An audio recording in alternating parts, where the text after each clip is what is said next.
Alors, dans cette vidéo, maintenant, on va voir, on va continuer notre projet au niveau des choix de réponse. Alors, je vous rappelle que le dernier vidéo nous montrait ici que on avait commencé à poser la question, on avait compris ou expliqué cette démarche-là ici de numéro de la question. Alors, dans le choix de la numéro de la question, on veut un numéro de question qui est aléatoire de 1 à 5.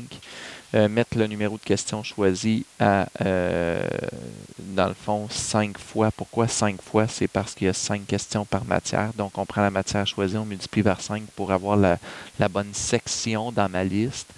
Et le numéro de question, dans le fond, on ajoute ça. Alors, on se rendait à poser la question ici. Maintenant, quand on a posé la question, on va envoyer à tous, donc dans les événements ici, on va prendre envoyer à tous et attendre, afficher. Donc ici, là, on va faire nouveau message, afficher les choix. Donc ça, c'est un nouveau message qu'on va envoyer pour, par exemple, le choix A. Lui, il a tout simplement initialisé puis il a rempli la liste. C'est tout ce qu'il a fait là. Même ici, le caché, je peux venir le placer ici, étant donné que c'est 2 fois la même instruction, j'aurais plus besoin de celle-là. Je vais aller modifier dans le fond le B aussi. Le caché, j'aimerais mieux le mettre au tout début pour dès qu'on pèse sur le bouton. Donc ça, c'est on est en train de perfectionner un peu notre programme. Voilà. Et là, ici, je vais mettre, bon, je vais le faire pour le choix A, mais il va falloir que je le fasse pour chacun des choix. Je le copierai tout simplement. Quand je vais recevoir afficher les choix de réponse, donc pas choix de la question, mais plutôt euh, afficher les choix ici. Alors, quand je reçois afficher les choix, c'est là qu'il va falloir évidemment se montrer. Il va falloir afficher le bon choix. Donc, on va dire quoi? On va dire, dans le fond, le choix, c'est ici, là, je vais utiliser cette fois-ci la liste choix A. Alors, on va dire un élément de choix A. Et quel sera l'élément? Ben, c'est toujours, je vais réutiliser encore le numéro de la question de la liste. Donc, l'élément de la liste choix A, numéro de la question. Alors, c'est ça que je vais dire. Et puis là, ben, il va falloir que je mette d'autres choses en dessous, mais ce que je vais mettre dans le fond, c'est il va falloir que j'attende. J'attende qu'il fasse un choix. Alors, encore une fois, attendre jusqu'à quoi? Ben là, il va falloir que je me fasse une variable réponse. Alors, j'ai une variable matière choisie, numéro de question. Je vais me créer une nouvelle variable qui va contenir la réponse. Je fais OK. Au tout début, avant d'envoyer les choix, alors mon lutin, mon animateur qui est ici, juste avant d'envoyer afficher les choix, j'aimerais ça qu'il mette la variable réponse à 0.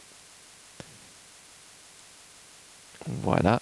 Et puis là, ben, la réponse va valoir 1, 2, 3, 4, donc A, B, C, D, mais au lieu de mettre A, B, C, D, je vais mettre 1, 2, 3, 4. Alors, quand je vais arriver dans le choix A ici, je vais attendre que la réponse soit plus grande que 0.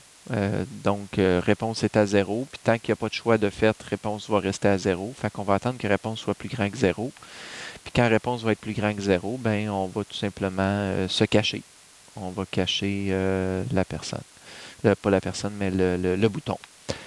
Et ça ici, ben, il va falloir que je le copie, mais évidemment, je vais aussi avoir quand ce lutin est cliqué. Donc, si jamais il clique sur A, ben, ici, il va falloir que je mette réponse à 1. Et puis, ben, il va se mettre à 2, à 3, selon le choix qui sera choisi. Alors, je vais copier ça ici, à B. Je vais le copier à C. Je vais le copier à D. La même chose pour ça ici, à B. Je vais le copier à C. Je vais le copier à D. Puis là, je vais aller ajuster. Par exemple, à B ici, quand je reçois afficher les choix, c'est les choix B qu'il faut que j'affiche. Et quand ce lutin est cliqué. B, ça va valoir 2.